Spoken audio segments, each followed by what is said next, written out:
ये तो एक तरह से यूं समझो मुस्लिम लीग है, नाम गलत धर क्या कांग्रेस पार्टी, बेशक धर ले। अब एक ताजा रिश्तेदारी भी करी है उसने। बहुत तकड़ी रैली करनी है, हरियाणा में 1 नंबर की रैली करेंगे।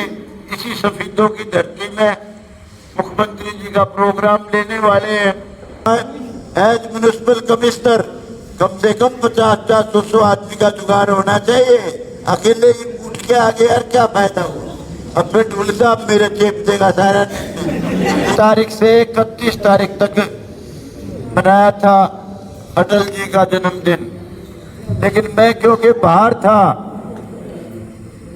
मैंने कहा भाई मैं तो 1 तारीख को आ सकता हूँ, बताओ कहाँ आना है।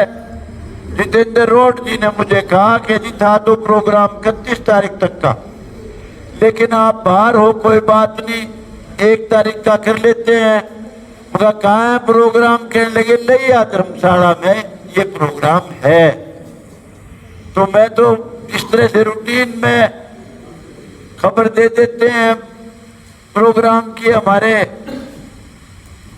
उसी हिसाब से प्रोग्राम की खबर दे दी। अब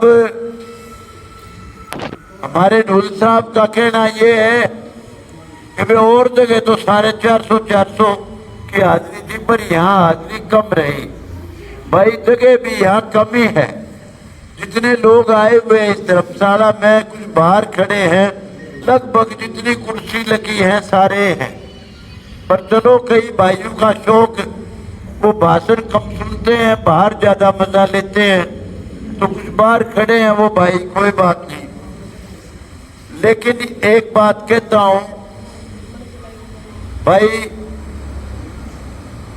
जितने लोग यहाँ आए हुए हैं सारे ही पार्टी के कार्यकर्ता हैं।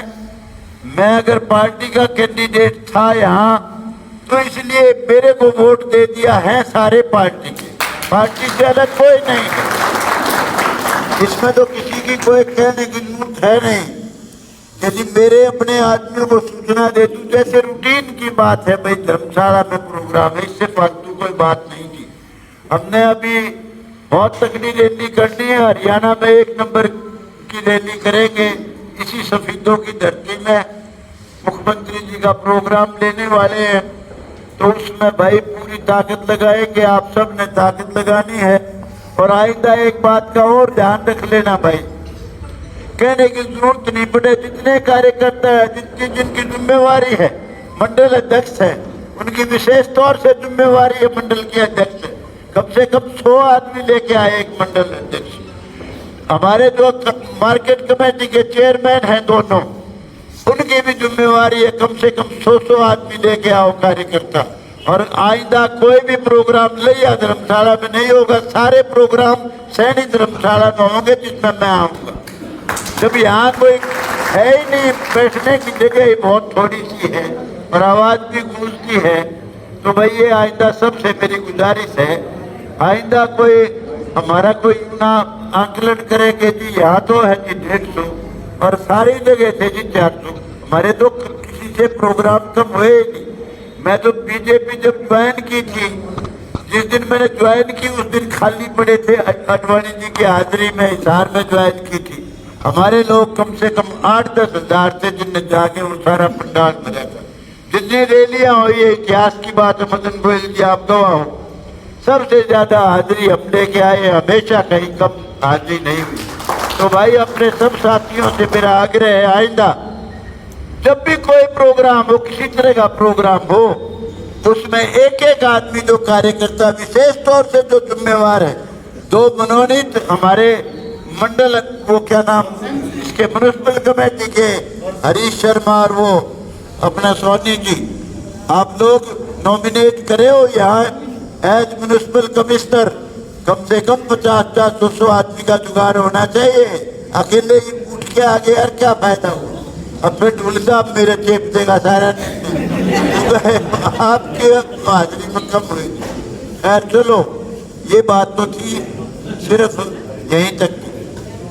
आज हम जिस शख्सियत का जन्मदिन मनाने के लिए आए हुए हैं भाई, मैंने भी 95 में मैंने पार्टी ज्वाइन की थी, 1995 में।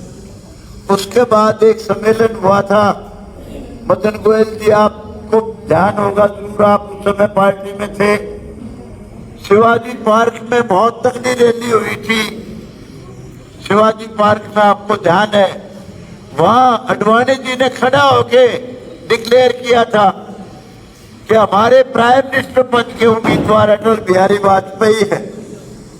वहां से और अच्छी शुरुआत हुई थी। पहले लोग कहते थे इनके तो 2 है एमपी भारतीय जनता पार्टी के। अडवाणी जी ने जब एक यात्रा शुरू की, बहुत जबरदस्त यात्रा थी वो सारे देश की, उसके बाद एकदम 2 से मेरा ख्याल 120 हुए थे शायद, 2 से 89 फिर 120, और अनेक लोगों ने कुर्बानियां दी। वहां जो बाबरी मस्जिद का जो बना रखी थी उसका ढांचा जिस वक्त गिराया था, बहुत लोग मारे गए थे, बहुत लोगों ने कुर्बानियां दी थी।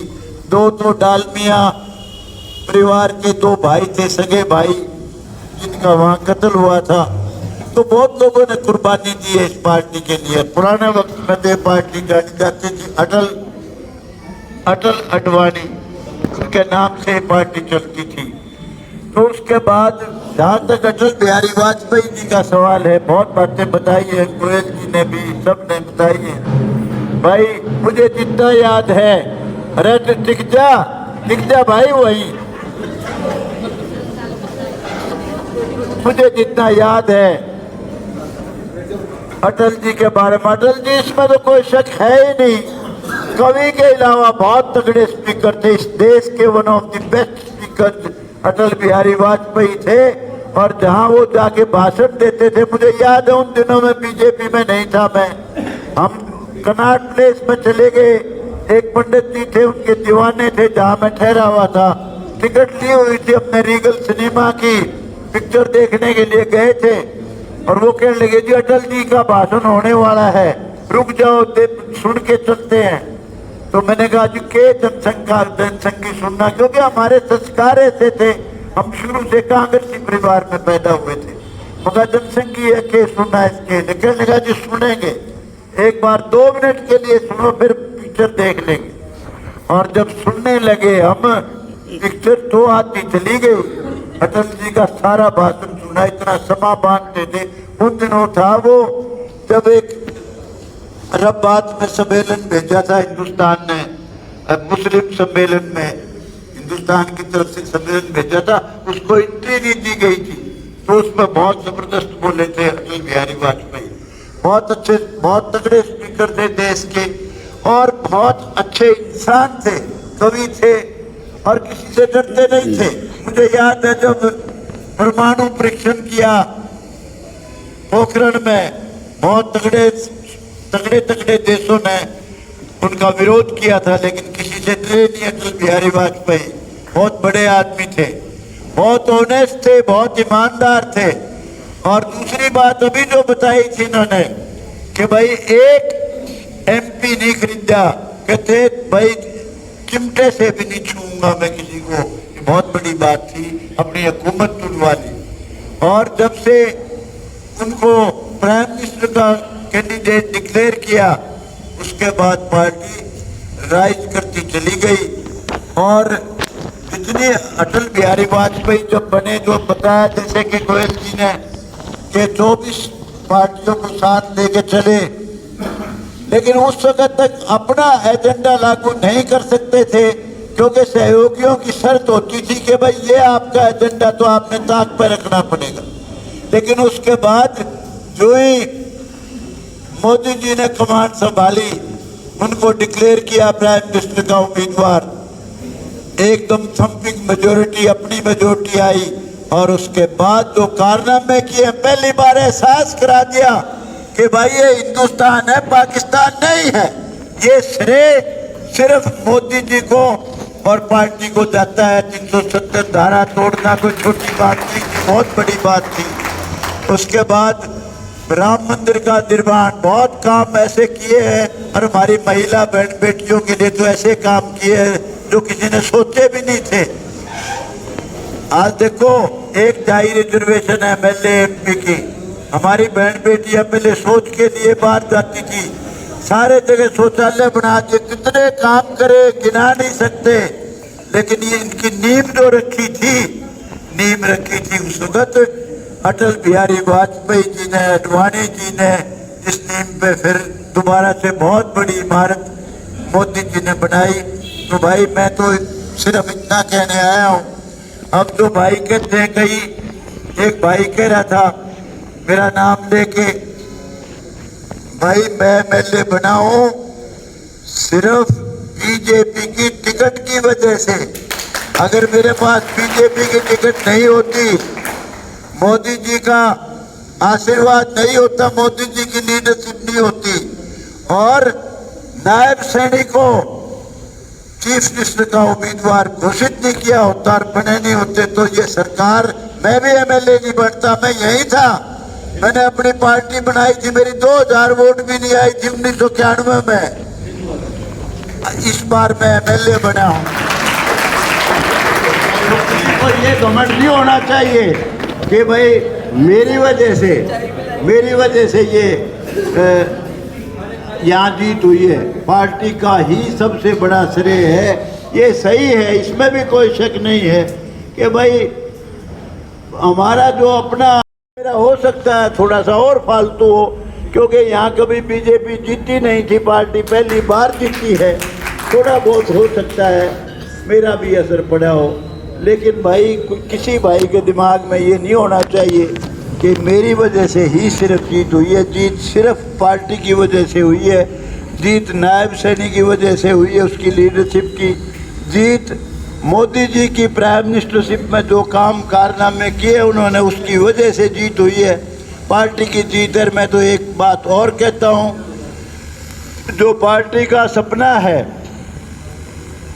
विकसित भारत बनाने का मोदी जी का 2047 में, भाई अगर आप लोगों ने कभी भूल से भी गलती कर दी, बीजेपी को हरा दिया, बीजेपी को नहीं जिताया, तो विकसित भारत नहीं बनेगा। विकसित भारत जब भी बनेगा जब हम हमेशा बीजेपी का साथ देंगे और हमारे जो लीडर हैं उनको अपना सब कुछ मानेंगे और किसी बात का आपस में कोई किसी पार्टीबाजी में नहीं फंसेंगे। और ये दूसरी जो पार्टियां हैं वो तो यूँ समझो, एक आध भाई यूँ कहता जी कांग्रेस पार्टी जी, हो लिया कांग्रेस पार्टी का खेल, देश में कांग्रेस पार्टी कहीं नहीं आएगी, दिमाग से निकाल देना, कांग्रेस पार्टी खत्म हो चुकी। ये तो एक तरह से यूँ समझो मुस्लिम लीग है, नाम गलत धरे क्या कांग्रेस पार्टी, बेशक धर ले। अब एक ताज़ा रिश्तेदारी भी करी है उसने, प्रियंका गांधी छोरे का निकाह कराया है, तो ये तो पार्टी खत्म हो चुकी भाई, इसमें कुछ नहीं है, पार्टी सिर्फ बीजेपी है। और अटल जी का जिनका आज हमने जन्मदिन मना रहे हैं हम, वो इस देश के ऐसे नेता थे जो हर धर्म को, हर वर्ग को साथ लेने की जिनमें ताकत थी, बहुत ईमानदार और बहुत ही नेक नीति के, बहुत ही तगड़े वक्ता, और यूँ समझिए इस पार्टी के मेंटर थे, बनाने वाले थे अटल जी और अडवाणी जी। और उसके बाद सबसे बड़ा श्रेय जो इंडिपेंडेंट सरकार हमारी बनी उसमें मोदी जी को जो प्राइम मिनिस्टर डिक्लेयर किया, उन लोगों ने भी वोट दिया जो पुश्तैनी कांग्रेस पार्टी के वोटर थे, सारे एकदम टूट के इस पार्टी में आ गए। आप लोग बहुत प्यार से आपने हमारे को सुना भाई, बहुत इज्जत दी और अपना कीमती समय, इतनी ठंड है जिसका कोई हिसाब नहीं, इतनी ठंड में आप सबका बहुत बहुत धन्यवाद। जय हिंद।